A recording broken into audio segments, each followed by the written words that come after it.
अध्याय 3651 वापसी का रास्ता।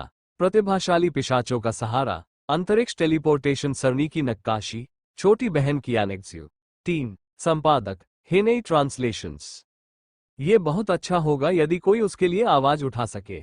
मौन। जासिटाफ और जाकिर्स के हाव भाव थोड़े बदल गए।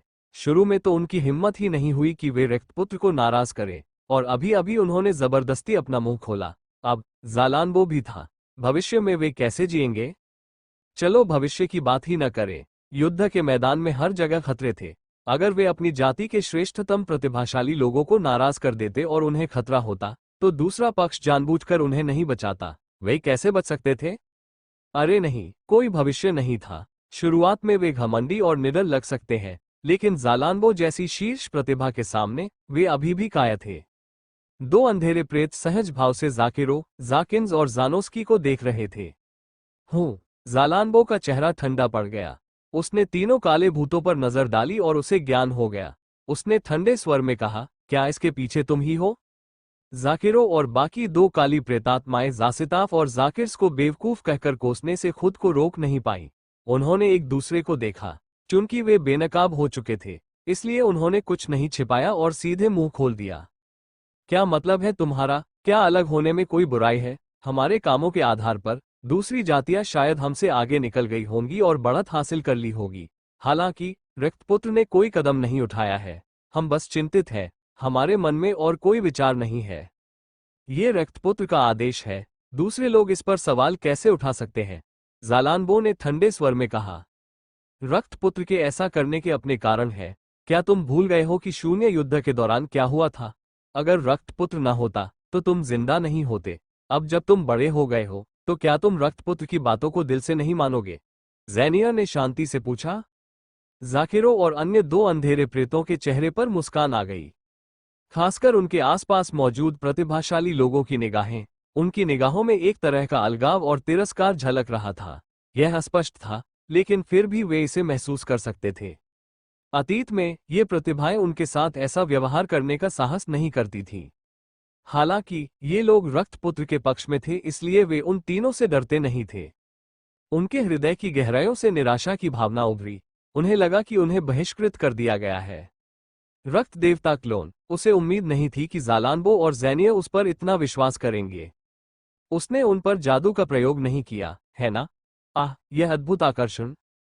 रक्त देवता क्लोन भले ही आत्ममुग्ध हो, लेकिन माहौल थोड़ा तनावपूर्ण था। एक हल्की सी हंसी सुनाई दी। तनावपूर्ण माहौल किसी वजह से शांत हो गया।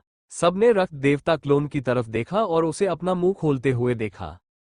चूंकि तुम जल्दी जाना चाहते हो, तो चले जाओ। मैं तुम्हें नहीं रोकूंगा। सचमुच? जाकिन्स हैरान था। मैंने अपनी बात पहले ही कह दी है। आप तय कर सकते हैं कि आप रुकना चाहते हैं या नहीं। मैं किसी को भी नहीं रोकूंगा जो अकेले शिकार करने जाना चाहता है। आप आगे बढ़ सकते हैं, रक्त देवता क्लोन ने शांति से कहा। ठीक है। जाकिन्स और बाकी दो काले प्रेतों ने एक दूसरे को देखा और अपना फैसला सुनाया। पहले हम ही आगे बढ़ेंगे। अपनी बात खत्म करने के बाद भी वे रुके नहीं। उन्होंने युद्धपोत से केबिन का दरवाजा खोलने को कहा और पिशाच युद्धपोत से बाहर उड़ गए। जासिटाफ, जाकिर्स और दूसरे अंधेरे प्रेत उसके पीछे जाने से पहले एक पल के लिए झिझके। उन्होंने रक्तपुत्र और जालानबो को नाराज कर दिया था, इसलिए रुकना समझदारी नहीं थी। वे जाकिन्स और बाकियों के साथ ही जा सकते थे। कुछ पिशाच प्रतिभाएं भी थीं जो जाकिरो, जाकिन्स और अन्य प्रतिभाओं के करीब थीं। वे चुपचाप उनके पीछे पीछे चल रहे थे। और कौन अकेले शिकार करना चाहता है? तुम दोनों साथ जा सकते हो। रक्त देवता क्लोन को कोई आपत्ति नहीं हुई और उसने फिर पूछा। रक्तपुत्र, हम पीछे रहकर आपके आदेश सुनने को तैयार हैं। ठीक है रक्तपुत्र, चिंता मत करो। हम नहीं जाएंगे। हम तुम्हारा आदेश जरूर मानेंगे। हम कुछ नहीं कहेंगे। यह सही है। महामहिम रक्तपुत्र को शैतान टाइटन ने व्यक्तिगत रूप से नियुक्त किया है। स्वाभाविक रूप से हम उन्हें अपना नेता मानते हैं। जो पिशाच प्रतिभाएं पीछे रह गई थीं, उन्होंने बिना किसी शिकायत के अपनी राय व्यक्त की। जाकिरो, जाकिन्स और जानोस्की नहीं गए थे। वे और प्रतिभाओं के उनके साथ जाने का इंतजार करना चाहते थे, लेकिन नतीजा यही निकला। पिशाच प्रतिभाओं की बातें सुनकर उनके दिल ठंडे पड़ गए। वे अनिच्छा से भर गए। हालांकि वे जानते थे कि अब वे रक्तपुत्र की स्थिति को प्रभावित नहीं कर सकते थे, इसलिए वे केवल वहां से जा सकते थे। स्वूश स्वूश स्वूश। उच्च श्रेणी के शैतान सम्राटों ने आखिरकार झिझकना बंद कर दिया और रक्तदेव क्लोन को गौर से देखने लगे। फिर वे रक्त लाल प्रकाश किरणों में बदल गए और दूसरी दिशाओं में उड़ गए। पलक झपकते ही वे गायब हो गए। पीछे से देखने पर वो थोड़ा उदास लग रहा था। रक्तपुत्र, ज़ालानबो कुछ कहना चाहता था। रक्त देवता क्लोन ने हाथ उठाकर उसे बीच में ही टोक दिया। उसके होठों के किनारे एक अर्थपूर्ण मुस्कान उभर आई और उसने कहा, अगर वे जाना चाहते हैं तो उन्हें जाने दो। जबरदस्ती मनाने से काम आसान नहीं होता। उन्हें रुकने देने का कोई मतलब नहीं है। मेरे लिए तुम ही काफी हो। लगता है ब्लड सन की कुछ और ही योजना है। ज़ेनिया मुस्कुराया। समय आने पर तुम्हें पता चल जाएगा। रक्त देवता क्लोन मुस्कुराया। वहां क्या व्यवस्था थी, लेकिन चूंकि आप मेरे बारे में इतना अच्छा सोचते हैं, इसलिए मुझे अभिनय जारी रखना होगा। जहां तक जैकिन्स और अन्य पिशाच अंधेरे प्रेतों का सवाल है, चूंकि वे इतने अवज्ञाकारी थे, मुझे उन्हें सबक सिखाना होगा। अध्याय 3652 वापसी का रास्ता। प्रतिभाशाली पिशाचों का सहारा। अंतरिक्ष टेलीपोर्टेशन सरणी की नक्काशी। छोटी बहन की एनेक्सियो 4। हो, इस क्षण रक्त देवता क्लोन स्तब्ध रह गया। उसकी आंखों में खुशी झलक उठी और उसने तुरंत अपनी आंखें बंद कर ली। ज़ालानबो, ज़ेनिया और दूसरे अंधेरे प्रेतों ने आगे कुछ नहीं सोचा। उन्होंने एक कोना ढूंढ लिया जहां वे चुपचाप बैठकर साधना कर सकें। यह मुख्य भाग है, वो वापस आ रहा है। रक्त देवता क्लोन ने तुरंत वान टैंग की उपस्थिति को भांप लिया। इस संपर्क के कारण वे दोनों एक दूसरे से बहुत दूर होने के बावजूद एक हल्का सा संपर्क बना पाए। वो बहुत खुश था। अभी उसके पास कोई योजना नहीं थी, लेकिन अब उसके पास एक योजना थी। मुख्य दल के वापस आने के बाद वे दोनों मिलकर सभी अंधेरे प्रेत प्रतिभाओं को मार देंगे। वे प्रकाश ब्रह्मांड की प्रतिभाओं को मारना चाहते थे। कोई नहीं जानता था कि शिकारी कौन था और शिकार कौन। अच्छा, मुझे मिल गया। उसी समय अंधेरे ब्रह्मांड में वान टैंग ने अचानक अपनी आंखें खोली। उसकी आंखों में एक तेज चमक दौड़ गई और उसने राहत की सांस ली। ये पहली बार था जब वह अपने क्लोन और अपने असली रूप के बीच के संबंध का उपयोग इतनी दूरी से कुछ महसूस करने के लिए कर रहा था। अगर यह नेहिलिटी क्लोन होता तो यह आसान होता। आखिरकार डेवो स्पेस के साथ उन्हें जोड़ना आसान था। हालांकि रक्त देवता क्लोन के पास ये क्षमता नहीं थी, इसलिए वह इसे केवल अपने और क्लोन के बीच के सबसे बुनियादी संबंध के माध्यम से ही महसूस कर सकता था।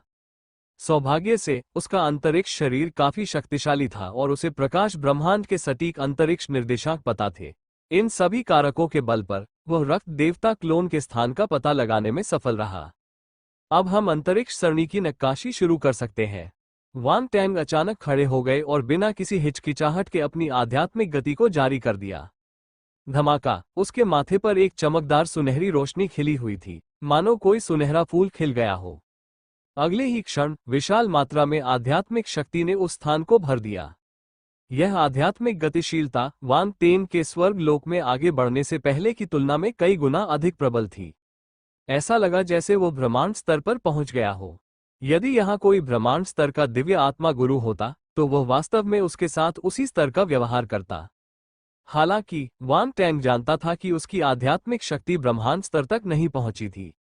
सही मायने में स्वर्ग लोक में आगे बढ़ने के बाद उसकी आध्यात्मिक शक्ति ब्रह्मांड स्तर तक भी आगे बढ़ने में सक्षम होनी चाहिए। हालांकि एक स्वर्गीय योद्धा के लिए ब्रह्मांड स्तर तक पहुंचना आसान नहीं था। आत्मा की उत्पत्ति और जीवन की उत्पत्ति को आत्मसात करने के बाद वान टैंग की आध्यात्मिक शक्ति में तेजी से वृद्धि हुई, लेकिन फिर भी उसे कोई सफलता नहीं मिली। यह इसका सबसे बड़ा प्रमाण था। लेकिन इससे कोई फर्क नहीं पड़ा। अब उसके पास पर्याप्त आध्यात्मिक शक्ति थी। इस क्षण आध्यात्मिक गति की लहरें हवा में भर गईं। वे अदृश्य नक्काशीदार ब्लेड में बदल गईं और हवा में नक्काशी करने लगीं। हवा में अजीब अजीब रूनियां दिखाई देने लगीं। उनसे चांदी सी सफेद चमक निकल रही थी। ये रून विशेष थे। जैसे ही ये प्रकट हुए, एक प्राचीन आभा फैल गई।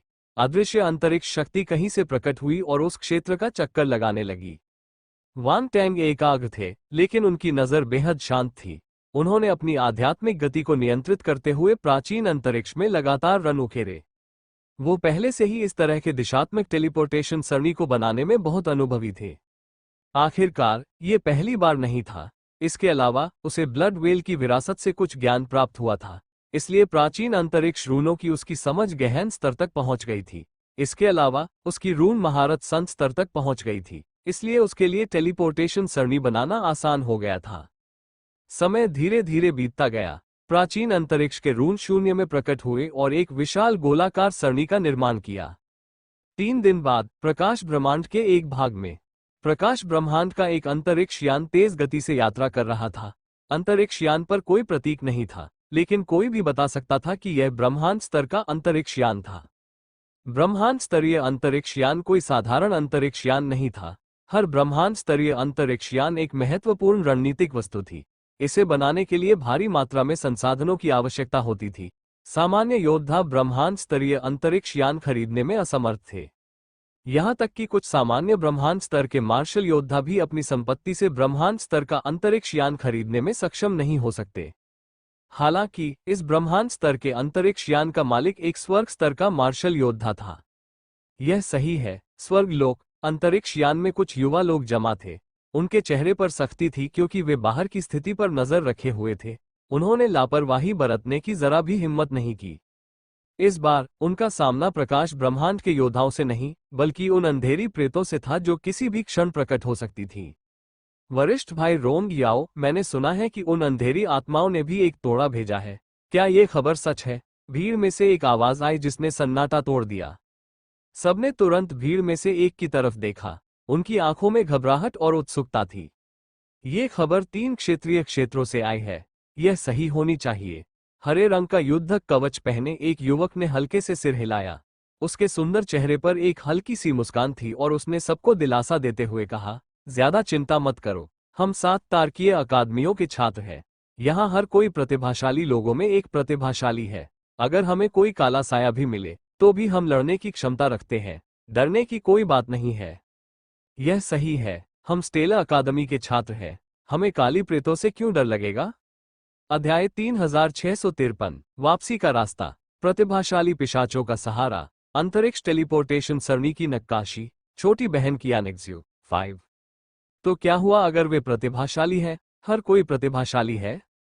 सिर्फ इतना ही नहीं, हमारे पास ग्रीन वाइन एसोसिएशन के सीनियर भी है। आप सभी स्वर्गीय प्रतिभाएं हैं। आप हमारी सेकंड स्टेला अकादमी के सर्वश्रेष्ठ छात्र हैं। बेहतर होगा कि ये अंधेरे भूत प्रेत न आए। अगर आ भी गए तो कभी वापस नहीं आ पाएंगे। हाँ, बिल्कुल सही। हमने आपकी क्षमता देखी है। आप उन काले भूत प्रेतों को जरूर मार पाएंगे और स्टेला अकादमी की प्रतिभाओं की प्रतिष्ठा बढ़ा पाएंगे। युवा योद्धाओं की भावनाएं भड़क उठी। वे पहले जैसे निराशावादी नहीं रहे, बल्कि उनमें प्रतिस्पर्धा की भावना भर गई। वे चाहते थे कि कुछ अंधेरी प्रेत प्रतिभाएं तुरंत प्रकट होकर मारे जाएं। बेशक कुछ लोग गंभीर बने रहे, वे उतने आशावादी नहीं थे। उन अंधेरी प्रेतों की शक्ति और विचित्रता उनके दिलों में गहराई से समा गई थी। अगर उन्हें कम करके आंका जाता तो वे बुरी तरह असफल हो सकते थे। रोंग याओ को गर्व महसूस हुआ। ये सभी प्रतिभाएं विभिन्न गुटों से चुनी गई थी और उनमें अपार क्षमता थी। हालांकि उसके सामने वे सम्मान और प्रशंसा से भरी हुई थी। इससे उसे सहजता महसूस हुई। उसने भीड़ पर नजर डाली और उनके व्यवहार से संतुष्ट हुआ। अचानक उसे कुछ ही दूरी पर एक खूबसूरत महिला दिखाई दी। वो बर्फ की तरह सफेद थी और बेमेल लग रही थी। उसने बर्फ सी सफेद पोशाक पहनी हुई थी और उसके लंबे बर्फ सी सफेद बाल थे। उसके नंगे पैर जमीन से थोड़ा ऊपर उठ रहे थे, जिससे एक ठंडी आभा फैल रही थी। कई पुरुष उसे आश्चर्य और आकर्षण से देख रहे थे, लेकिन उनकी हिम्मत उसके करीब जाने की नहीं हुई। कुछ महिलाओं ने ईर्ष्या से उसकी ओर देखा। जो प्रतिभाएं स्टेला अकादमी की अकादमी बन पाईं, वे सभी शक्तिशाली प्रतिभाएं थीं। उनकी दिखावट भी बुरी नहीं थी, लेकिन इस बर्फ सी सफेद महिला की तुलना में अधिकांश सुंदरियां अपनी हीनता पर शर्म महसूस करती थीं। वो बर्फीले पहाड़ पर खिले हुए शुद्ध श्वेत हिम कमल के समान थी। वो सुंदर, पवित्र, स्वच्छ और पारदर्शी थी। कोई भी उसकी निंदा करने की हिम्मत नहीं करता था। उसकी आभा अतुलनीय थी। रोंग याओ की नजरें चमक उठी। उसने मुस्कुराते हुए पूछा, जूनियर सिस्टर कियानेक्जियो, क्या आप अब भी किसी बात को लेकर चिंतित हैं? कुछ नहीं, लेन कियानेक्जियो ने ठंडे स्वर में उत्तर दिया और अपनी बर्फ सी सफेद आंखों से उसकी ओर देखा। लेन कियानेक्जियो, तुम हमेशा इतने ठंडे क्यों रहते हो? बड़े भाई रोंग याओ के इरादे नेक है। तुम्हारे करीब आना मुश्किल है। हम सब सेकंड स्टेला अकेडमी के छात्र हैं। हमें साथ मिलकर काम करना चाहिए, एक आदमी ने दुखी होकर कहा। इस व्यक्ति का रोंग याओ के साथ घनिष्ठ संबंध था। वो रोंग याओ की बातों से सहमत होने वाला पहला व्यक्ति था और उसके साथ सहयोग करता था। कियान लियान, छोटी बहन कियानेक्ज्यू के साथ रूखा व्यवहार मत करो। तुमने उसे गलत समझा होगा। यही उसका स्वभाव है। वो हमसे दूरी बनाने की कोशिश नहीं कर रही है। कृपया उसकी बात का बुरा मत मानना। रोंग बाई ने उस आदमी को दोषी भाव से देखा। कियान लियान ने कुछ बार अपने होंठ हिलाए। वो थोड़ा नासमझ लग रहा था। जूनियर सिस्टर कियानेक्ज्यू से जल्दी से माफी मांगो। हम एक ही पक्ष में हैं। हमें एक दूसरे को समझना चाहिए, रोंग याओ ने कहा। ठीक है। कियान लियान ने अंत में दूसरे पक्ष की निगाह में सिर हिलाया। सब ठीक है, लेन कियानेक्ज्यू ने शांति से उत्तर दिया। वो बिल्कुल भी नाराज नहीं लग रही थी। जूनियर सिस्टर कियानेक्ज्यू, नाराज मत होइए। कियान लियान एक सीधा सादा इंसान है। उसका आपके लिए मुश्किलें खड़ी करने का कोई इरादा नहीं था, रोंग कियान ने समझाया। इसका मुझसे कोई लेना देना नहीं है, लेन कियानेक्ज्यू ने जवाब दिया। रोंग याओ को लगा कि उसकी आंखों के कोने अनियंत्रित रूप से फड़क रहे हैं। लेन कियानेक्ज्यू के उदासीन भाव देखकर वो असहाय महसूस करने लगा। उसे समझ नहीं आ रहा था कि कहां से शुरुआत करे। लेन कियानेक्ज्यू, ये तो बहुत ज्यादा हो गया। सीनियर भाई रोंग कियानेक्ज्यू ने आपसे विनम्रता से बात की, लेकिन आप, कियान लियान चिल्लाया। ठीक है। रोंग याओ ने हाथ हिलाया और कहा, सब जा सकते हैं, कोई गंभीर बात नहीं है। उसने तुरंत विषय बदल दिया। बाहर की स्थिति पर नजर रखें। अगर आपको कुछ भी गड़बड़ लगे तो तुरंत सूचना दें। जी श्रीमान, सब जानते थे कि जब वो इस मामले को सुलझा लेगा तो देखने लायक कुछ भी नहीं रहेगा, उन्होंने उसे जवाब दिया। जूनियर सिस्टर कियानेक्ज्यू, ज्यादा चिंता मत करो। अगर तुम्हें कोई खतरा हुआ तो मैं तुम्हारा खास ख्याल रखूंगा। आखिरकार तुम एक प्रतिभाशाली व्यक्ति हो जिसे राष्ट्रपति ने खुद भर्ती किया है। रोंग कियानेक्ज्यू ने सबके जाने के बाद अचानक आवाज के जरिए लेन कियानेक्ज्यू से बात की। अपनी बात समाप्त करने के बाद वह लेन कियानेक्ज्यू के हाव भाव को ऐसे घूर रहा था मानो वो कुछ देखना चाहता हो। दुर्भाग्य से लेन कियानेक्ज्यू के चेहरे पर कोई भाव नहीं था। उसके चेहरे पर कोई बदलाव नहीं आया। उसने कोई प्रतिक्रिया भी नहीं दी। रोंग याओ के चेहरे पर निराशा के भाव उभर आए। हालांकि उसने कुछ नहीं कहा। जब उसने अपना सिर घुमाया तो उसकी आंखों में एक भयावह भाव था। लेन कियानेक्ज्यू ने बाहर के खालीपन को देखने से पहले पीछे की ओर देखा। धमाका। इसी समय एक विस्फोट हुआ और अंतरिक्ष यान हिंसक रूप से कंपन करने लगा। चेतावनी, चेतावनी, चेतावनी, अंतरिक्ष यान पर किसी अज्ञात वस्तु का हमला हो रहा है। अंतरिक्ष यान 1.3% क्षतिग्रस्त है। सुरक्षा कवच स्वचालित रूप से सक्रिय हो गया है। स्वचालित रक्षा प्रणाली सक्रिय हो गई है। अंतरिक्ष यान में 3 बार एक कान फाड़ देने वाली चेतावनी बजी। चमकदार लाल रोशनी लगातार चमक रही थी। क्या चल रहा है? सभी प्रतिभाओं के चेहरे बदल गए। वे दूर तक देखने लगे। उन्हें समझ नहीं आ रहा था कि क्या हो रहा है। अचानक शून्य से काली धुंध का एक गोला निकला और पूरे अंतरिक्ष यान को अपनी चपेट में ले लिया। कान फाड़ देने वाला सायरन फिर बज उठा। चेतावनी, चेतावनी, चेतावनी, अंतरिक्ष यान की ढाल पर हमला हो रहा है। क्षति 10% है। क्षति 15% है। क्षति 23% है। ब्रह्मांड स्तरीय अंतरिक्ष यान में एक कान फाड़ देने वाला अलार्म लगातार बज रहा था।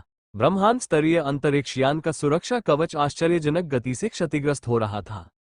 अंतरिक्ष यान में मौजूद सभी प्रतिभाएं घबरा गईं। खासकर वे लोग जो अभी तक आत्मविश्वास से भरे हुए थे, अब घबरा रहे थे। अंधेरे प्रेत का हमला। किसी के मुंह से एक कान फाड़ देने वाली चीख निकली। वो बहुत तेज थी। हालांकि इस ओर किसी का ध्यान नहीं था।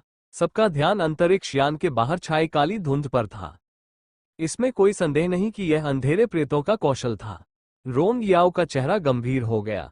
उसका चेहरा थोड़ा भद्दा था, लेकिन उसने समय बर्बाद करने की हिम्मत नहीं की। वो तुरंत चिल्लाया, सब लोग युद्ध के लिए तैयार हो जाओ। उसकी आवाज में जोर था। वो बहरा कर देने वाली थी। उसकी आवाज सुनकर सभी चौंक गए। उनकी घबराहट थोड़ी कम हुई और वे संभले। उनके चेहरे पर गंभीरता छा गई और वे तुरंत उस स्थिति में पहुंच गए। उन्होंने अपने युद्धक कवच पहने और युद्ध के लिए तैयार हो गए। आखिरकार वे स्टेला अकादमी के प्रतिभाशाली खिलाड़ी थे और उन्हें युद्ध का भरपूर अनुभव था। शुरुआती घबराहट के बाद वे किसी तरह शांत हो गए। ग्रह विनाश तोप, आगे बढ़ो और बाहर निकलो। उसी समय रोंग याओ ने अंतरिक्ष यान को आदेश दिया। धमाका। ब्रह्मांडीय अंतरिक्ष यान पर अजीबोगरीब आकृतियां चमक उठी और पूरे अंतरिक्ष यान को भर दिया। फिर वे अंतरिक्ष यान के सामने एकत्रित हो गए, जिससे एक विशाल मुंह दिखाई देने लगा। अंदर भयानक ऊर्जा तेजी से इकट्ठा होने लगी। धमाका। अगले ही क्षण तोप के मुंह से प्रकाश की एक चमकदार किरण निकली और आगे की ओर बढ़ी। घने काले कोहरे में एक छेद बन गया था जिससे बाहर का खालीपन साफ दिखाई दे रहा था। रोशनी दूर तक फैल रही थी जिसका कोई अंत नजर नहीं आ रहा था। ब्रह्मांड स्तर का अंतरिक्ष यान तेजी से आगे बढ़ा और काली धुंध से बाहर निकल आया। Boom boom boom. हालांकि इस समय अंतरिक्ष यान फिर से हिंसक रूप से कंपन करने लगा। सभी दिशाओं से एक बुरी और अंधेरी आभा उत्सर्जित करते हुए बल के हमले अंतरिक्ष यान पर गिरे। अंतरिक्ष यान का सुरक्षा कवच पुनः बुरी तरह क्षतिग्रस्त हो गया। अंतरिक्ष यान में कान फाड़ देने वाला सायरन लगातार गूंज रहा था। सबके चेहरे के भाव बार बार बदल रहे थे। आगे बढ़ो, रोंग याओ ने तुरंत आदेश दिया। वह जानता था कि चीजें ऐसे नहीं चल सकती। अंतरिक्ष यान को घेर लिया गया था और उस पर हमला तो होना ही था, चाहे कुछ भी हो जाए। हमलों की तीव्रता को देखते हुए अगर वह ब्रह्मांड स्तर का अंतरिक्ष यान भी होता तो भी वो जल्द ही नष्ट हो जाता। यह एक ब्रह्मांड स्तरीय अंतरिक्ष यान था। अगर यह नष्ट हो जाता तो उसे इतनी पीड़ा होती कि वो सांस भी नहीं ले पाता। जी श्रीमान। सभी गंभीर हो गए। उन्होंने अपने कौशल का प्रदर्शन किया और अंतरिक्ष यान से बाहर निकल आए। Boom boom boom. जैसे ही केबिन का दरवाजा खुला, हमले शुरू हो गए। हालांकि इन स्टेला अकादमी के छात्रों से कोई खिलवाड़ नहीं किया जा सकता था। उनके हाथों में पहले से ही तरह तरह के हथियार मौजूद थे। उनके चारों ओर सेना का जमावड़ा लगा हुआ था। जैसे ही हमला होता वे अपने हमले शुरू कर देते। एक पल में सारे हमले नाकाम हो गए। वे शून्य में फट गए, लेकिन उन्हें जरा भी चोट नहीं पहुंची। गर्जन। हा हा हा। जैसी कि लाइट यूनिवर्स की प्रतिभाओं से उम्मीद थी। उन्हें मार डालो। ये प्रतिभाएं मेरी हैं, इन्हें मुझसे कोई नहीं छीन सकता। चारों तरफ से दुष्ट और पागलों जैसी दहाड़ें सुनाई देने लगी। तभी काले काले पत्थरों से ढकी काली प्रेतात्माएं बाहर निकली और पत्थर के राक्षसों की तरह स्टेला अकादमी के प्रतिभाशाली योद्धाओं पर टूट पड़ी। शैतान रॉक रेस। ये शैतान रॉक रेस अंधेरे प्रेत है। स्टेला अकादमी के प्रतिभाशाली योद्धाओं के चेहरे के भाव थोड़े बदल गए। उनकी आंखों में आश्चर्य झलक रहा था और भाव ज्यादा गंभीर हो गए। Boom boom boom. हालांकि डेविल रॉक रेस के अंधेरे प्रेतों ने उन्हें प्रतिक्रिया करने का कोई मौका नहीं दिया। वे उन पर टूट पड़े। डेविल रॉक रेस के काले भूत स्टेला अकादमी के प्रतिभाशाली योद्धाओं पर छोटे पहाड़ों की तरह टूट पड़े। वे जहां भी जाते अंतरिक्ष कांप उठता। मरना। ये दृश्य देखकर रोंग याओ के चेहरे पर गंभीर भाव आ गए। डेविल रॉक रेस के काले प्रेतों से निपटना आसान नहीं था। वे कछुओं जैसे थे। उनकी भयावह रक्षा क्षमता लोगों को निराश कर सकती थी। हालांकि अब वह पीछे नहीं हट सकता था।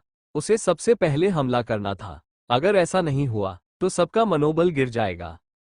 धमाका। रोंग याओ का चेहरा हरे रंग के युद्ध कवच से पूरी तरह ढका हुआ था। वह हरा और विशिष्ट दिख रहा था। उसने अपने हाथ में एक हरे रंग की युद्ध तलवार पकड़ी और एक चमकदार हरे रंग की तलवार की चमक छोड़ी। उसने उसे एक मध्यम स्तरीय शैतान सम्राट डेविल रॉक रेस के काले प्रेत पर वार किया। गर्जन। मध्यम श्रेणी का शैतान सम्राट पीछे नहीं हटा। वह गुस्से से दहाड़ा और उसके चट्टान जैसे चेहरे की दरारों से एक भयानक चमक निकली। उसने दोनों हाथों से एक विशाल युद्ध गदा पकड़ी और उसे पटक दिया। धमाका। एक भयावह गहरे पीले रंग की गदा जैसी छाया हवा में एकत्रित हुई और तलवार की चमक से टकराए। दुर्भाग्य से युद्ध गदा तलवार की चमक को तोड़ नहीं पाए। इसके बजाय वो हरी तलवार की चमक से नष्ट हो गई। गदा पर दरारें पड़ गईं। रोंग याओ जानता था कि पहले हमले के प्रभाव बहुत महत्वपूर्ण थे, इसलिए उसने अपनी शक्तिशाली युद्ध तकनीकों का इस्तेमाल किया और एक मध्यम स्तरीय शैतान सम्राट को चुना जो ज्यादा शक्तिशाली नहीं था। यह एक निवारक के रूप में काम करता था। साथ ही इससे मनोबल भी बढ़ता ताकि स्टेला अकादमी के प्रतिभाशाली लोग डरकर पागल न हो जाएं। टकराना। टक्कर बस एक पल के लिए ही रही। गदा की छाया आखिरकार बिखर गई और हरी तलवार की चमक शैतान रॉक रेस के काले प्रेत की ओर बढ़ गई। गर्जन। डेविल रॉक रेस के काले प्रेत में डर का कोई निशान नहीं दिखा। उसकी गहरी पीली आंखें पागलपन से भरी हुई थीं जब वो हरी तलवार की चमक की ओर बढ़ रहा था। दुर्भाग्यवश उसने इस तलवार की चमक की शक्ति को कम करके आंका। स्वूश। जब तलवार की चमक शैतान रॉक रेस के अंधेरे प्रेत पर उतरी तो घर्षण से चिंगारियां उत्पन्न हुई। दूसरे पक्ष का चट्टान जैसा शरीर तुरंत टूट गया। उसके शरीर से काले पत्थर के टुकड़े गिरने लगे। शैतान रॉक रेस अंधेरे प्रेत तुरंत वापस फेंक दिया गया था। सब हैरान और खुश थे। सीनियर रोंग ली वाकई ताकतवर थे। मध्यम दर्जे का शैतान सम्राट भी उनका मुकाबला नहीं कर सकता था। अंधेरे प्रेत कुछ भी नहीं है। सब लोग मेरे पीछे आओ और उन्हें मार डालो, रोंग फू चिल्लाया। मरना, मरना, मरना। स्टेला अकादमी के छात्रों का आत्मविश्वास बढ़ गया। उनकी भावनाएं भड़क उठी और वे गुस्से से दहाड़ने लगे। वे डेविल रॉक रेस के अंधेरे प्रेतों की ओर दौड़ पड़े। बूम बूम बूम, दोनों पक्ष आपस में टकरा गए। हवा में तरह तरह के बल हमले आपस में गुंथ गए, जिससे विभिन्न तत्वों के बल उतार चढ़ाव सभी दिशाओं में फैल गए। लेन कियानेक्ज्यू नंगे पांव हवा में चल रही थी। उसके शरीर से एक भयानक ठंडक फैल गई। फोर्स हवा में बर्फ के टुकड़ों में इकट्ठा होकर नीचे तैरने लगी। गर्जन। एक निम्न स्तरीय शैतान सम्राट डेविल रॉक रेस अंधेरे प्रेत ने एक भयानक मुस्कान दी और उसकी ओर दौड़ा। लेकिन जैसे ही वो पास पहुंचा, उसका पूरा शरीर बर्फ से जम गया। वो वहीं जम गया, 1 इंच भी हिल नहीं सका। ये कैसे संभव है? डेविल रॉक रेस का काला प्रेत चकित रह गया। उसने सोचा था कि प्रकाश ब्रह्मांड की इस नाजुक दिखने वाली महिला से निपटना आसान होगा, लेकिन उसे तोड़ना बहुत मुश्किल था। बर्फ चेतन डेविल रॉक रेस के शरीरों को जमा देने में सक्षम था। धमाका। लेन कियानेक्ज्यू ने जरा भी संकोच नहीं किया। जैसे ही उसने शैतान रॉक रेस के काले प्रेत को स्थिर किया, उसके हाथ में एक बर्फ नीला युद्ध धनुष प्रकट हुआ। उसने धनुष खींचा और एक बर्फ तीर तेजी से इकट्ठा हो गया। जैसे ही उसने अपना हाथ छोड़ा, बर्फ का तीर प्रकाश की किरण में बदल गया। वो ठंडी हवा में तेजी से उड़कर डेविल रॉक रेस के काले प्रेत की छाती की ओर बढ़ा। गर्जन। शैतानी चट्टान जाति के काले प्रेत को मौत का खतरा महसूस हुआ। उसने अपना मुंह खोला और गुस्से से दहाड़ा। उसके शरीर में मौजूद काली शक्ति बाहर निकल आई और उसके शरीर पर बड़ी बड़ी काली चट्टानों के रूप में एकत्रित हो गई। उन्होंने उसके पूरे शरीर को ढक लिया। टकराना। अगले ही पल बर्फ का तीर आकर उसके शरीर से टकराया। एक हल्की सी आवाज सुनाई दी। Crack crack crack. शैतान रॉक रेस के काले प्रेत के शरीर पर दरारें दिखाई देने लगी। वे उसकी छाती से फैलती गईं। टकराना। यह मजबूत रक्षा ज्यादा देर तक नहीं टिकी। ये फट गई और शैतान रॉक रेस के काले प्रेत की छाती पर एक विशाल खूनी छेद में बदल गई। उसका शरीर घुस गया था। बड़ी मात्रा में काला खून निकला। उसी समय अत्यधिक ठंड ने शैतान रॉक रेस के अंधेरे प्रेत के शरीर को जमा दिया और उसे एक विशाल बर्फ की मूर्ति में बदल दिया। लेन कियानशुए तैरकर ऊपर आया और बर्फ की मूर्ति एक चटक आवाज के साथ टूट गई। वो टूटी चट्टानों की तरह टुकड़ों में बदल गई। निम्न श्रेणी का शैतान सम्राट मर चुका था। उसकी आत्मा भी जम गई थी और नष्ट हो गई थी। वो इससे ज्यादा मृत नहीं हो सकता था। जब अंधेरे प्रेतों ने ये दृश्य देखा तो वहां सन्नाटा छा गया। ये परिणाम बहुत अप्रत्याशित था। वो एक निम्न स्तरीय शैतान सम्राट था, लेकिन फिर भी शैतान रॉक रेस में एक प्रतिभाशाली व्यक्ति था। फिर भी उसे प्रकाश ब्रह्मांड की महिला योद्धा ने एक ही वार में मार डाला। कई निम्न स्तरीय शैतान सम्राट और शैतान रॉक रेस के अंधेरे प्रेत डर के साथ लेन कियानेक्ज्यू को देख रहे थे। महान। स्टेला अकादमी की प्रतिभाओं की ओर से एक आवाज आए। लेन कियानेक्ज्यू वाकई एक ऐसी प्रतिभा थी जिससे राष्ट्रपति को बहुत उम्मीदें थीं। उसने स्टेला अकादमी में थोड़े ही समय के लिए प्रवेश लिया था, लेकिन उसकी क्षमताओं में जबरदस्त बदलाव आया था। वो एक निम्न स्तरीय शैतान सम्राट डेविल रॉक रेस के अंधेरे प्रेत को मारने में सक्षम थी। यह अविश्वसनीय था। एक पल के लिए स्टेला अकादमी की प्रतिभाएं उत्साहित हो गईं। उन्हें लगा कि डेविल रॉक रेस के काले भूत उतने डरावने नहीं थे। लेन कियानेक्ज्यू ऐसा कर सकती थी। भले ही वे उसके जितने शक्तिशाली न हो, फिर भी वे उससे बहुत पीछे नहीं होंगे। स्टेला अकादमी के प्रतिभाशाली योद्धाओं ने और भी जोरदार हमला करना शुरू कर दिया। वे एक दो अंधेरे भूतों को मारकर अपना नाम कमाना चाहते थे। Boom boom boom. दोनों पक्ष फिर से जोरदार भिड़ंत में आ गए। यह एक जबरदस्त युद्ध था। तारों भरे आसमान में खून बिखर गया। कुछ देर बाद दर्द भरी चीखें सुनाई देने लगी। लोग हताहत हुए थे। वहां स्टेला अकादमी के प्रतिभाशाली मार्शल योद्धाओं के साथ साथ डेविल रॉक रेस के अंधेरे प्रेत भी थे। खासकर लेन कियानेक्ज्यू। बहुत कम निम्न स्तरीय शैतान सम्राट उसके मुकाबले में थे। उनमें से ज्यादातर उसके हाथों मारे गए थे। मो याके, उसे मार डालो। इसी समय दूर से एक ठंडी आवाज सुनाई दी। जी श्रीमान। एक धीमी सी आवाज सुनाई दी। दूर से एक ऊंचा काला सा शैतानी भूत उड़ता हुआ आया। वो जो भी कदम उठाता, उसके चारों ओर का स्थान ऐसे कांप उठता मानो उस पर कोई भयानक भार हो। आखिरकार सबको एहसास हुआ कि दूर एक अजीब युद्धपोत था। वो काली चट्टानों से बना हुआ लग रहा था और किसी विशाल उल्कापिंड की तरह वहां तैर रहा था। अभी जो लड़ाई हुई वो बहुत अचानक हुई थी, इसलिए किसी को कुछ भी गड़बड़ नजर नहीं आए। लेकिन जब डेविल रॉक रेस का अंधेरा प्रेत बाहर निकला तो उन्हें एहसास हुआ कि वहां कुछ अन्य डेविल रॉक रेस के अंधेरे प्रेत भी थे, जिनकी आभा भयानक थी। चट्टान जैसे दिखने वाले युद्धपोत के ऊपर चट्टान से बना एक विशाल सिंहासन था। शैतान जाति का एक काला सा भूत, जिसकी शक्ति अज्ञात थी, वहां ऐसे बैठा था मानो कोई तमाशा देख रहा हो। वो बिल्कुल भी नहीं हिला। ऐसा लग रहा था जैसे अभी अभी आदेश उसके मुंह से निकला हो। स्टेला अकादमी के सभी प्रतिभाशाली छात्र जब ये दृश्य देख रहे थे, तो वे स्तब्ध रह गए। उनके चेहरे पर उदासी छा गई। रोंग याओ ने चट्टान के सिंहासन पर बैठे काले भूत को देखा। उसकी पुतलियां सिकुड़ गईं। अपनी क्षमता के कारण वो दूसरे पक्ष की स्थिति को नहीं देख सकता था। ये एक उच्च स्तरीय शैतान सम्राट। क्या ये कोई उच्च स्तरीय शैतान सम्राट था? उसके मन में एक अविश्वसनीय विचार आया। सदमे से उसे चक्कर आने लगा। यदि वो अंधकार में प्रेत वास्तव में एक उच्च स्तरीय शैतान सम्राट था, तो वे खतरे में होंगे। रोंग याओ का चेहरा बदसूरत हो गया। उसका मुंह कड़वाहट से भर गया। वो इतना बदकिस्मत कैसे हो सकता है? इस समय उसके मन में पलटकर भाग जाने की इच्छा हुई। Boom boom boom. शैतान रॉक रेस का काला प्रेत कदम दर कदम आगे बढ़ रहा था। उसके कदम भारी थे, लेकिन उसकी गति धीमी नहीं थी। उसका हर कदम एक लंबी दूरी तय कर रहा था और कुछ ही सेकंड में वह लेन कियानेक्ज्यू के सामने पहुंच गया। स्टेला अकादमी के कई प्रतिभाशाली लोग पीछे हट गए। उनकी हिम्मत नहीं हुई कि वे और पास आए। वे महसूस कर सकते थे कि यह शैतानी रॉक रेस का काला साया कितना शक्तिशाली था।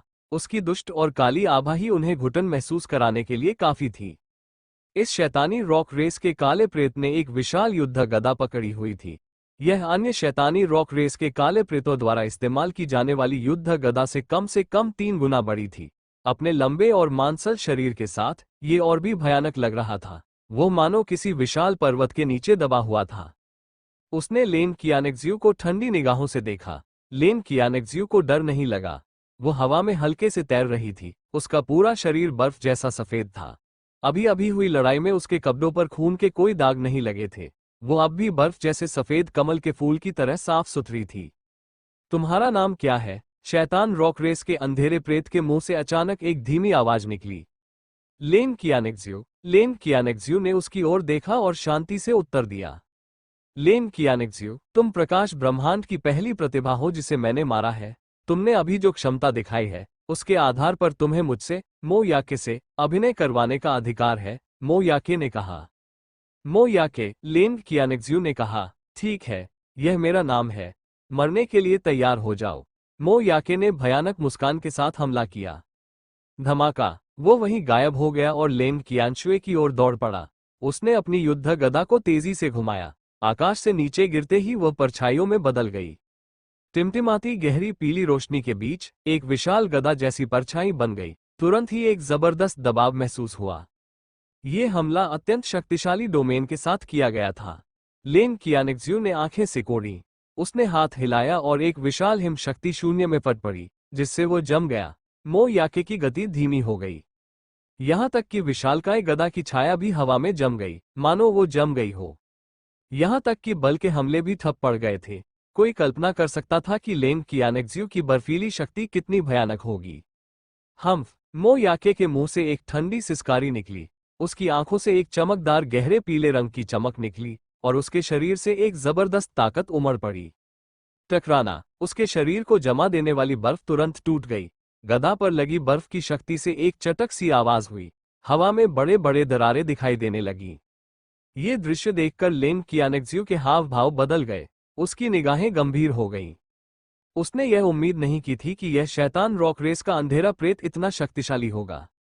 दूसरा पक्ष एक निम्न स्तरीय शैतान सम्राट था, जो उसी स्तर का था। हालांकि उसकी शक्ति उसकी बर्फीली शक्ति को नष्ट करने में सक्षम थी, वो उसके समान स्तर के ज्यादा लोगों से नहीं मिली थी। केवल उस विकृत व्यक्ति की तुलना शक्ति से की जा सकती है। हालांकि उस समय वो केवल दिव्य क्षेत्र में ही थे। उस स्थिति में डेविल रॉक रेस उसके जितना प्रतिभाशाली नहीं था। तोड़ना। मो याके को समझ नहीं आया कि लेन कियानेक्ज्यू क्या सोच रहा था। वो अचानक गुस्से से दहाड़ा और अपनी युद्ध गदा पटक दी। उसके आसपास का स्थान बिखर गया और अब उसका हमला रुक नहीं सका। धमाका। युद्ध गदा की रूपरेखा से एक भयानक शक्ति निकली। हवा में विस्फोटों की गूंज सुनाई दी। यह अद्भुत था। हिमखंड। लेन कियानेक्ज्यू अचानक चिल्लाया। धमाका। उसके शरीर से अनंत बर्फ की शक्ति उमड़ पड़ी। चमकदार बर्फ नीली रोशनी झिलमिला उठी और तेजी से हवा में एक विशाल बर्फ के पहाड़ में तब्दील हो गई। वो उसके सामने खड़ा था। हिमखंड कुछ 100 फुट चौड़ा था। ये युद्ध गदा की रूपरेखा से भी छोटा नहीं था। उसमें से एक भयानक ठंडक निकल रही थी। उसके करीब मौजूद कई योद्धाओं को तुरंत बेचैनी महसूस हुई। उनके शरीर में मौजूद शक्ति मानो जम गई हो। वे खुद को असहाय महसूस कर रहे थे। वे बस और दूर जा सकते थे। अगर ऐसा नहीं किया गया तो ठंड उनकी शक्तियों के संचार को प्रभावित करेगी। सौभाग्य से उन काली प्रेतों पर भी असर पड़ा। अगर ऐसा नहीं होता तो वे अपने ही लोगों द्वारा गलती से घायल हो जाते। धमाका। एक पल में दोनों हमले आपस में टकरा गए। एक पल के लिए रुका, फिर एक जोरदार धमाका हुआ। ऐसा लगा जैसे दो पहाड़ आपस में टकरा रहे हों। अंतरिक्ष में कंपन हुआ और आयामी दरारें उभर आईं। वे फैल गईं। गर्जन। मो याके गुस्से से दहाड़ा। उसने अपनी गदा नीचे पटक दी। युद्ध गदा की रूपरेखा भी नीचे दब गई। दरारों की आवाजें सुनाई दी। हिमखंड पर तुरंत बड़ी बड़ी दरारें पड़ गईं। वो उस भयानक बल का सामना नहीं कर सका।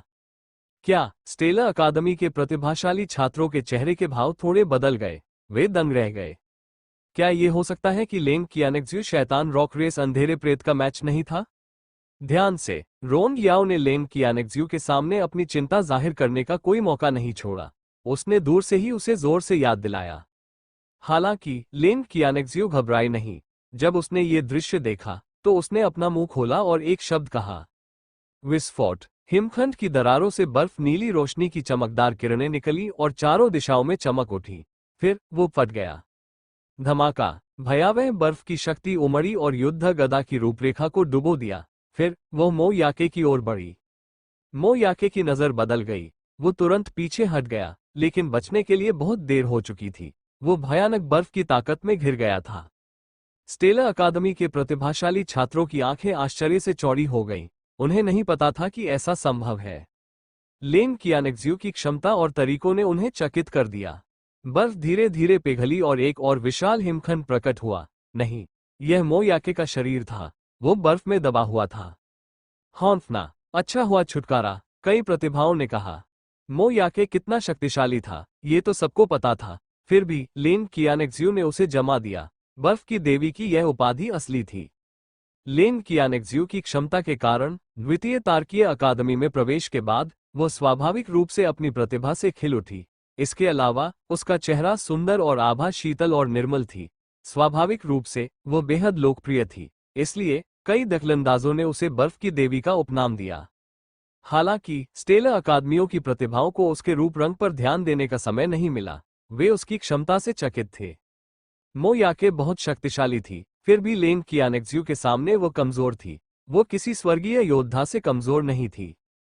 शैतानी रॉक रेस के अंधेरे प्रेत भी दंग रह गए। लेंग कियानेक्ज्यू को देखते ही उनकी नजरें बदल गईं। उन्हें यह अविश्वसनीय लगा। प्रकाश ब्रह्मांड की यह महिला मार्शल योद्धा बहुत शक्तिशाली थी। यहां तक कि मो याके भी उसका मुकाबला नहीं था। हा हा हा। दूर से हंसी की आवाज आए। रोंग कियानेक्ज्यू चिल्लाया, जूनियर सिस्टर कियानेक्ज्यू वाकई सेकंड स्टेला अकेडमी की एक प्रतिभा है। आप कोई साधारण इंसान नहीं है। सब लोग, हमें पीछे नहीं रहना है। मेरे पीछे आओ और बाहर निकल जाओ। उन्होंने भीड़ में जोश भरने का कोई मौका नहीं छोड़ा। उन्होंने तुरंत स्टेला अकादमी के प्रतिभाशाली खिलाड़ियों का उत्साह बढ़ाया और अपने आसपास मौजूद अंधेरे भूतों की ओर दौड़ पड़े। वो उपस्थिति का उपयोग कर रहा था। लेंग कियानेक्ज्यू की उपस्थिति का उपयोग करना। आमतौर पर लोग उसे बेशर्म समझते, लेकिन उन काली छायाओं के सामने किसी को ऐसा नहीं लगता था। हर कोई प्रेरित था। वे अपने आसपास मौजूद अंधेरे प्रेतों की ओर बढ़े। रोंग याओ भी खुद को असहाय महसूस कर रहा था। उसने दूर खड़े उस अजीब से काले युद्धपोत को चुपके से देखा। उसके दिल की बेचैनी कम नहीं हुई, बल्कि और बढ़ गई। उसे ये करना ही था, अगर नहीं तो कोई उम्मीद नहीं थी। बाकी लोगों को अंदाजा नहीं था कि ये काली प्रेतात्माएं कितनी शक्तिशाली होती हैं। अगर उन्हें सच्चाई पता होती तो उनके मनोबल को घातक झटका लगेगा। इस प्रकार वह जीवित रहने के लिए लड़ने हेतु केवल इस पद्धति का उपयोग कर सकता था। रोंग याओ के सामने से एक ठंडी खर्राटे आई। डेविल रॉक रेस के एक मध्यम स्तर के शैतान सम्राट ने रोंग वान को ठंडी निगाहों से देखा और उसकी ओर दौड़ा। वो समझ सकता था कि उसके सामने वाला व्यक्ति प्रकाश ब्रह्मांड के योद्धाओं के इस समूह का नेता है। जब तक यह नेता मारा जाता, ये युद्ध समाप्त हो जाता। रोंग याओ के चेहरे पर थोड़ी सी तब्दीली आई, वो बस हमले का स्वागत कर सकता था। धमाका, एक जबरदस्त युद्ध छिड़ गया। वे अंतरिक्ष में बार बार हिलते और टकराते रहे, और बचा हुआ प्रभाव सभी दिशाओं में फैल गया। रोंग याओ काफी शक्तिशाली था। उसने अपनी तलवार की चमक दिखाई और उसे हरी तलवार की धार में बदल दिया। इसने पूरे स्थान को भर दिया और एक शक्तिशाली क्षेत्र फूट पड़ा। इसने डेविल रॉक रेस के काले प्रेत को अपनी चपेट में ले लिया। गर्जन, शैतान रॉक रेस का काला प्रेत गुस्से से दहाड़ा। हालांकि वो अभी भी तलवार की चमक के प्रहार का सामना नहीं कर सका। उसका पूरा शरीर तलवार के निशानों से ढंक गया था। वह टूटने के कगार पर था। रोंग याओ ने तुरंत जीत का पीछा किया और इस शैतान रॉक रेस अंधेरे प्रेत को मारना चाहता था। बेकार, दूर से एक ठंडी चीख सुनाई दी। धमाका, अंतरिक्ष कांप उठा। दूर से एक विशाल काला उल्कापिंड आया और रोंग क्वी की ओर टूट पड़ा। रोंग याओ के हाव भाव पूरी तरह बदल गए। वो मध्यम श्रेणी के शैतान सम्राट डेविल रॉक रेस के काले प्रेत को मारकर भागने का मौका ढूंढना चाहता था। उसे उम्मीद नहीं थी कि दूर खड़े ये काले प्रेत इस समय कोई हरकत करेंगे। इसके अलावा उसके सामने का हमला थोड़ा खतरनाक लग रहा था। अंदर एक भयानक अंधेरा क्षेत्र था। धमाका, रोंग याओ ने लापरवाही बरतने की हिम्मत नहीं की। उसके पास शैतान रॉक रेस के उस काले प्रेत को मारने का प्रयास छोड़ने के अलावा कोई चारा नहीं था। अब उसके लिए बचने का कोई रास्ता नहीं था, इसलिए उसे उसका सीधा सामना करना पड़ा। उसने अपनी युद्ध तलवार उठाई और एक विशाल तलवार की चमक निकली। वो ऊपर से नीचे की ओर वार कर रही थी। टकराना, विशाल तलवार की चमक उल्कापिंड जैसी विशालकाय काली चट्टान से टकराई। वह अचानक रुक गई और एक कदम भी आगे नहीं बढ़ सकी। उल्कापिंड पर दरारें पड़ गईं, लेकिन वो टूटा नहीं। तलवार की चमक के साथ वो अभी भी स्थिर था। इतना खराब भी नहीं। इसी समय एक भयंकर हंसी सुनाई दी। रोंग याओ की पुतलियां सुई की नोक जितनी सिकुड़ गईं। उसने अपनी बाईं ओर देखा तो एक आकृति एक विशाल युद्ध गदा लिए उसकी ओर आ रही थी। उसे पता ही नहीं चला कि वो कब प्रकट हुई। धत तेरी की, उसका चेहरा भद्दा हो गया। उसके पास इस अचानक हमले से निपटने का समय नहीं था। अगर वो अपनी तलवार वापस खींचता तो उल्कापिंड जैसी चट्टान उस पर लग जाती। वो बस अपने बाएं हाथ से अपनी बाईं हथेली को बाहर धकेल सकता था। बल का विस्फोट हुआ और एक पन्ना हरा हथेली का निशान बन गया। वो उस काले प्रेत की ओर जा गिरा। हालांकि डेविल रॉक रेस का काला प्रेत डरा नहीं। वो तिरस्कारपूर्वक हंसा और आगे बढ़ा। उसने अपनी मुट्ठी छोड़ी और उसकी मुट्ठी से एक गहरे पीले रंग की चमक निकली। वो पन्ने जैसे हरे हथेली के निशान की ओर बढ़ी। धमाका, हथेली का निशान टूट गया और बचा हुआ प्रभाव आगे की ओर फैल गया। रोंग याओ हक्का बक्का रह गया। उसने सोचा भी नहीं था कि उसके प्रतिद्वंद्वी के सामने उसकी हथेली इतनी कमजोर होगी। ये काली छाया जरूर बहुत शक्तिशाली होगी। मरना, शैतानी रॉक रेस के काले प्रेत ने एक भयावह मुस्कान दी और अपनी चट्टानी भुजाओं से रोंग याओ पर पंजा मारा। वो उसे टुकड़े टुकड़े कर देना चाहता था। अगले ही पल रोंग याओ के शरीर से एक चमकदार पन्ने जैसी हरी चमक फूट पड़ी। वो लताओं में बदल गई और शैतान रॉक रेस के काले प्रेत की ओर झपटी, उसके हमले को रोकने की कोशिश में। मौत के कगार पर संघर्ष कर रहा हूं। शैतान रॉक रेस का काला प्रेत घुरघुराया। उसने अपनी मुट्ठी भींची और बेलों को टुकड़े टुकड़े कर दिया। धमाका, हालांकि इस समय रोंग याओ के सामने एक जोरदार विस्फोट सुनाई दिया। वो बहुत खुश था। उसकी तलवार की चमक से विशाल चट्टान चकनाचूर हो गई थी। अब वो अपने सामने के अंधेरे से निपट सकता था। डेविल रॉक रेस के अंधेरे प्रेत ने बेलों को फाड़ दिया। वो फिर से रोंग वान की ओर बढ़ा और अपनी मुट्ठी निकाली। धमाका, गहरे पीले रंग का मुट्ठी का निशान फिर से फट गया। हालांकि मुट्ठी का निशान अलग था। जैसे ही वह बना, उसके पीछे एक विशाल काला उल्कापिंड प्रकट हुआ। उसके भीतर एक भयानक शक्ति पनप रही थी। रोंग याओ के चेहरे के भाव फिर बदल गए। उसने अपनी तलवार की चमक फिर से छोड़ी और उसमें प्रभुत्व की शक्ति भर दी। धमाका, दोनों हमले एक साथ हुए। फिर वे हवा में टकरा गए।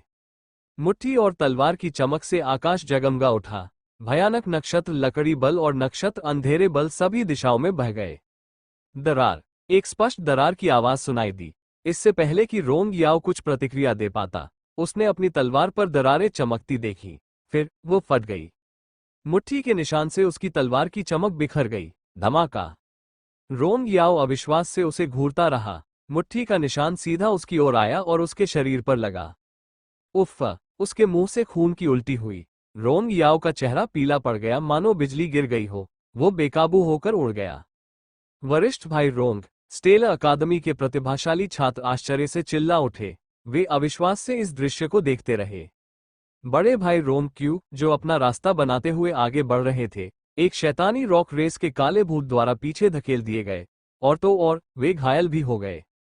स्थिति अचानक उलट गई। रोंग याओ इस परिवहन दल का सबसे शक्तिशाली व्यक्ति था। उसकी हार सभी के लिए एक बड़ा झटका थी।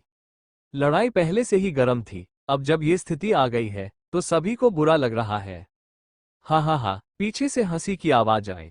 शैतानी चट्टान जाति का वो काला प्रेत जिसने रोंग याओ को उसके पैरों से गिरा दिया था, एक कदम आगे बढ़ा। उसने रोंग याओ की ओर देखा और तिरस्कार पूर्वक कहा, प्रकाश ब्रह्मांड की प्रतिभाएं बस इतना ही कर सकती है। रोंग याओ का चेहरा युद्ध कवच से ढका हुआ था, इसलिए कोई उसे देख नहीं सकता था। हालांकि उसकी आंखों में डर की झलक थी। दूसरे पक्ष की खिल्ली सुनकर उसने इनकार नहीं किया। इसके बजाय वह मुड़ा और दूर भाग गया। स्टेला अकादमी के प्रतिभाशाली छात्रों की आंखें आश्चर्य से चौड़ी हो गईं। वे स्तब्ध थे, वे अविश्वास से भर गए। वह भाग गया। स्टेला अकादमी के प्रतिभाशाली लोग अचंभित रह गए। प्रतापी और ईमानदार वरिष्ठ भाई रोम की सबको छोड़कर अकेले ही भाग निकले। एक क्षण में ही सभी के हृदय में निराशा छा गई। यहां तक कि उनके नेता सीनियर ब्रदर रोंग याओ भी भाग जाना चाहते थे। वे डेविल रॉक रेस के डार्क अपैरिशंस के मुकाबले कैसे हो सकते थे? जुटाया गया साहस आसानी से खत्म हो सकता है। अभी अभी हुई लड़ाई के बाद सबको समझ आ गया था कि ये शैतानी रॉक रेस का काला साया कितना परेशान करने वाला है। अब जब उन्होंने रोंग फू को भागते देखा तो जो मनोबल उन्होंने इतनी मेहनत से इकट्ठा किया था वो तुरंत गायब हो गया। लेन कियानेक्ज्यू ने रोंग याओ को भागते हुए पीछे से देखा। उसकी भौहें थोड़ी सिकुड़ गईं। हालांकि उसे रोंग याओ से कोई उम्मीद नहीं थी, इसलिए वो निराश नहीं हुई। उसकी हरकतें देखकर उसने बस उसे नीची नजरों से देखा। वो एक स्वर्गीय योद्धा था और उसकी बातें कानों को सुकून देती थीं। वो दूसरों को खुशामद करता था और हमेशा घमंडी और संकोची लगता था। लेकिन निर्णायक क्षण में वो अकेले भाग गया। ये बेशर्मी थी।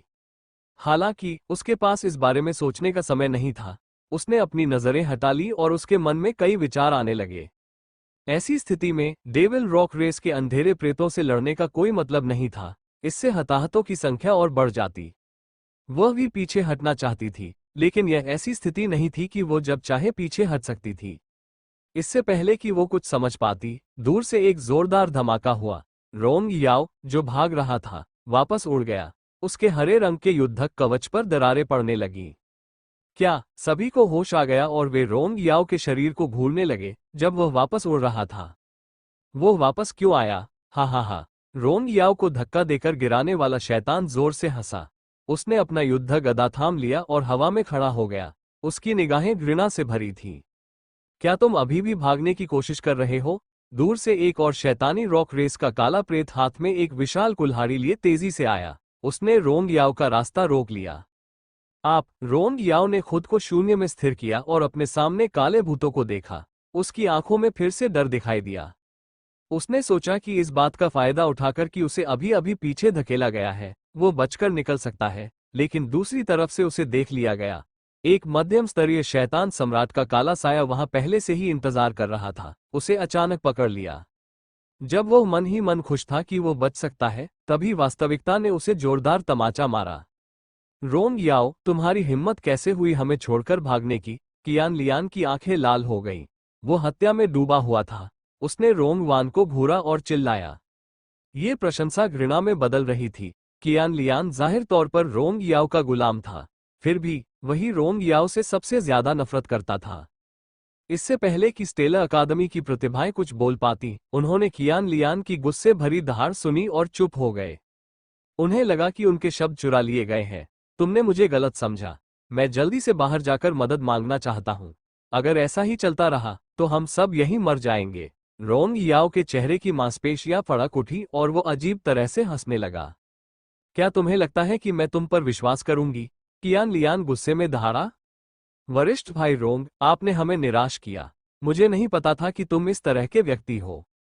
हम तुम्हारे बारे में गलत थे।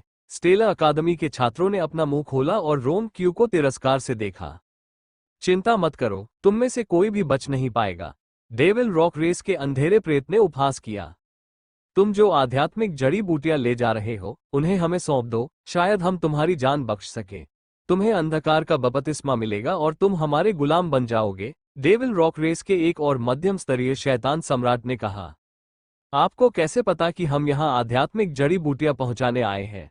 स्टेलर अकादमीज की एक स्वर्गीय प्रतिभा ने धीमी आवाज में पूछा। वो खून से लथपथ था और उसे गंभीर चोटें आई थीं। हालांकि उसके आसपास की काली परछाइयां उसे डर से देख रही थीं। उनकी हिम्मत नहीं हो रही थी कि वे उसके पास आएं। एक मृत व्यक्ति को इतना कुछ जानने की आवश्यकता नहीं है, मध्यम स्तर के शैतान सम्राट डेविल रॉक रेस डार्क अपैरिशन ने कहा। हमारे पास कोई आध्यात्मिक जड़ी बूटी नहीं है। स्वर्ग लोक के मार्शल योद्धा को अपनी बात पूरी करने से पहले ही रोक दिया गया। अगर मैं आध्यात्मिक जड़ी बूटियां सौंप दूं, तो क्या तुम मुझे जाने दोगी? रोंग याओ ने अचानक चमकती आंखों से पूछा। रोंग याओ, स्वर्ग लोक के योद्धा को उम्मीद नहीं थी कि रोंग याओ इतना बेशर्म होगा। चिल्लाते ही उसके हाव भाव बदल गए। वेन हे, चूंकि वे आध्यात्मिक जड़ी बूटियों के बारे में जानते हैं, इसलिए अब इसे छिपाने का कोई मतलब नहीं है। हम सभी स्टेला अकादमी की प्रतिभाएं हैं। आध्यात्मिक जड़ी बूटियां तो बस बाहरी चीजें हैं। ये कुछ भी नहीं है। बस इन्हें दे दो, रोंग बाई ने बेशर्मी से कहा। कमीने, वेन हे का चेहरा भद्दा हो गया। वह गुस्से से बोला, तुम्हारे जैसा बेशर्म इंसान स्टेला अकादमी का टैलेंट कैसे हो सकता है? रोंग की को दूसरे पक्ष से डांट सुनकर बहुत शर्मिंदगी महसूस हुई। उसका चेहरा काला पड़ गया और उसने ठंडे स्वर में कहा, तुम घमंडी हो। क्या तुम खुद को इतना महान समझते हो? तुम यहाँ रह सकते हो और उन आध्यात्मिक जड़ी बूटियों के साथ मर सकते हो। वेन हे को उम्मीद नहीं थी कि वह ऐसे बेशर्म शब्द कहेगा। वो गुस्से से कांप उठा। बेशर्म, रोंग याओ, मुझे नहीं पता था कि तुम इतने बेशर्म इंसान हो। अगर आप आज चले गए तो हम आपके कार्यों को जनता के सामने अवश्य उजागर कर देंगे। स्टेला अकादमी के प्रतिभाशाली छात्रों ने जब उसकी बातें सुनी, तो वे गुस्से से गालियां देने लगे। सबने उसे घूरकर देखा। सभी प्रतिभाओं को लगा कि उन्होंने अपनी भावनाएं बर्बाद कर दी जब उन्हें याद आया कि अतीत में वे इस व्यक्ति का कितना सम्मान करते थे। वे अपनी ईमानदारी कुत्तों को खिला रहे थे। रोंग याओ का चेहरा गुस्से से लाल हो गया। उसने घुरघुराते हुए कहा, मुझे जिंदा रहने की पूरी कोशिश करने में क्या हर्ज है? अंधेरी प्रेतों के हाथों यूं ही मरना कोई मतलब नहीं रखता।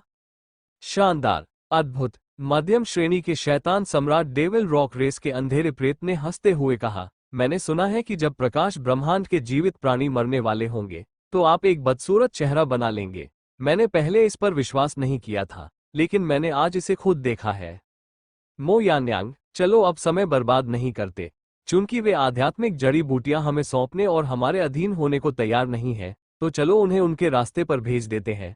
शैतान टाइटन ने पिशाच रक्तपुत्र और शैतान मन जाति के शियाओ जी को प्रकाश ब्रह्मांड से 100 प्रतिभाओं को मारने के लिए कहा है। अगर हम उनसे आगे निकल गए, तो शैतान रॉक जाति उनसे ज्यादा शक्तिशाली हो जाएगी। युद्ध गदा लिए मध्यम श्रेणी के शैतान सम्राट ने ठंडे स्वर में कहा। हाँ, तुम सही कह रहे हो। युद्ध कुल्हाड़ी पकड़े हुए काले प्रेत ने हंसी उड़ाए। उसने अपने साथियों की ओर देखा और कहा, ऐसे में तो तुम मर सकते हो। धमाका, जैसे ही उसने बोलना समाप्त किया, उसकी आकृति वहीं गायब हो गई। फिर हवा में एक विशाल गहरे पीले रंग की कुल्हाड़ी की छाया प्रकट हुई और योद्धाओं की ओर बढ़ी। कुल्हाड़ी का साया बहुत बड़ा था। जब वो ऊपर की ओर बढ़ा, तो उसने स्टेला अकादमी की प्रतिभाओं को घेर लिया, मानो उन्हें 2 टुकड़ों में काट देना चाहता हो। स्टेला अकादमी के छात्रों की अभिव्यक्तियां पूरी तरह बदल गईं। उनके शिष्य, खासकर ब्रह्मांड क्षेत्र के छात्र, संकुचित हो गए। इस भयावह हमले के सामने उन्हें मौत का खतरा महसूस हुआ। बूम बूम बूम, स्टेला अकादमी के इन प्रतिभाशाली छात्रों के शरीर से हमले निकल रहे थे। वे गहरे पीले रंग की कुल्हाड़ी की परछाई को रोकना चाहते थे। दुर्भाग्यवश यह निरर्थक था। पलक झपकते ही कुल्हाड़ी की छाया में हमले शुरू हो गए। वे जरा भी विरोध नहीं कर सके। रोंग याओ का चेहरा बदसूरत हो गया। वो इतना निराश था कि उसे खून की उल्टी आने लगी। क्या ये डेविल रॉक रेस के काले भूत उसे निशाना बना रहे थे? वह अपनी ओर बढ़ती शक्तिशाली कुल्हाड़ी की छाया से बच नहीं सका। वो केवल अपनी युद्ध तकनीकें ही चला सका और अपनी युद्ध तलवार को ही काट सका। धमाका, तलवार की चमक और कुल्हाड़ी की छाया अचानक टकराई। एक जोरदार विस्फोट हुआ। फक, रोंग फू गाली दिए बिना नहीं रह सका। उसे पहले से ही एहसास हो रहा था कि यह कुल्हाड़ी का साया कितना शक्तिशाली है। जब वे एक ही स्तर पर थे तो दूसरा पक्ष इतना मजबूत क्यों था? टकराना, अगले ही क्षण उसने जो तलवार की चमक छोड़ी थी वह बिखर गई और कुल्हाड़ी की छाया उसके पीछे पीछे आ गई। रोंग याओ गुस्से से पीछे हट गया। हालांकि उसे उम्मीद नहीं थी कि उसके पीछे से फिर से तेज तूफान आएगा। उसके हाव भाव बदल गए। धमाका! एक विशाल गदा की छाया आकाश से नीचे आई और उसके शरीर पर जोर से टकराई। रोंग याओ के शरीर पर लगा युद्ध कवच एक कर्कश ध्वनि के साथ टूट गया। फिर हड्डियों के टूटने की आवाज सुनाई दी। जमीन पर गिरते ही वो दर्द से चीख उठा। उसके शरीर से ताजा खून की धार बह निकली। ये हथौड़ा बहुत डरावना था। और तो और वो सीधा उसके शरीर पर गिरा। उसके शरीर से शक्ति का प्रवाह हुआ। कोई कल्पना कर सकता था कि वो कितनी शक्तिशाली थी। शून्य में ऊपर नीचे बाएं या दाएं कुछ भी नहीं था। हालांकि सबकी नजरों में रोंग याओ नीचे फेंका गया और हजारों मीटर तक उड़ता रहा, फिर किसी तरह रुक पाया। वो शून्य में एक मरे हुए कुत्ते की तरह तैर रहा था। स्टेला अकादमी के कई मार्शल योद्धा उसकी दुखद स्थिति से दुखी थे। हालांकि रोंग याओ बेशर्म था और अकेले भागना चाहता था, फिर भी वो स्टेला अकादमी का एक मार्शल योद्धा था। इसलिए उसे इस तरह पिटते देख कोई भी खुश नहीं हुआ। अचानक पीड़ा की चीखें सुनाई देने लगी। कुल्हाड़ी की छाया अंततः स्टेला अकादमी के मार्शल योद्धाओं पर तब गिरी जब उसे कोई नहीं रोक रहा था। कुछ ब्रह्मांड मंच मार्शल योद्धाओं ने प्रतिरोध करने की पूरी कोशिश की, लेकिन वे फिर भी खून की धुंध में बदल गए और भयानक शक्ति के अधीन मर गए। खून की घनी बदबू हवा में फैल गई। कई लोग स्तब्ध थे। इस क्षण स्टेला अकादमी की प्रतिभाओं को अंततः युद्ध की क्रूरता का एहसास हुआ। कई लोगों की आंखें लाल हो गईं। वे क्रोधित, अनिच्छुक और असहाय थे। बहुत कमजोर मो यान्यांग ने अपना युद्ध कुल्हाड़ा कंधे पर रखा और चारों ओर नजर दौड़ाई। वो मुस्कुराया। स्टेला अकादमी की प्रतिभाएं मो यान्यांग को ऐसे घूर रही थी मानो वे अपमानित हों। मैं तुमसे लड़ूंगा, दूर से एक चिल्लाहट आई। सभी ने मुड़कर देखा कि जो व्यक्ति बोल रहा था वो स्वर्गलोक की प्रतिभा थी जिसका नाम वेन हे था। वरिष्ठ वेन हे, स्टेला अकादमी के प्रतिभाशाली मार्शल योद्धाओं ने एक दूसरे की ओर दुख भरी आंखों से देखा। दूसरे स्टेला अकादमी में सीनियर ब्रदर वेन हे की रैंकिंग रोंग याओ से पीछे थी। उन्होंने हमेशा कम प्रोफाइल बनाए रखी और कभी भी अलग नहीं दिखे। उन्हें उम्मीद नहीं थी कि वो पहल करेगा और मो यान्यांग और अन्य अंधेरे प्रेतों से लड़ेगा। सबकी नजरों में वो मरने वाला था। रोंग याओ, जो मौत से डरता था, की तुलना में वेन हे के कार्यों ने सभी को उसका सम्मान करने पर मजबूर कर दिया। हालांकि उनके दिल दुख से भरे हुए थे। वे सचमुच आज यहां मर सकते हैं। 5वीं मंजिल का स्वर्गलोक। मो यान्यांग ने वेन हे की तरफ देखा और हंसी। तुम मेरे मुकाबले में नहीं हो। हमें तो लड़ाई के बाद ही पता चलेगा। वेन हे को डर नहीं लगा। उसने हाथ में एक युद्ध तलवार थाम रखा था और कदम दर कदम आगे बढ़ता गया। वह खून से लथपथ था और उसके शरीर पर कई घाव थे। ये सब अभी अभी हुई लड़ाई के कारण हुए थे। फिर भी उसने एक बार भी भौहें नहीं सिकोड़ी। उसके शरीर से एक विस्मयकारी और निर्भय आभा उठ रही थी। मो यान्यांग ने आंखें सिकोड़ी। उसने प्रकाश ब्रह्मांड के योद्धाओं के मृत्यु के समय के कुरूप हाव भावों के बारे में सुना था। साथ ही उसने मृत्यु के सामने कई लोगों की स्पष्टवादिता और निर्णायकता के बारे में भी सुना था।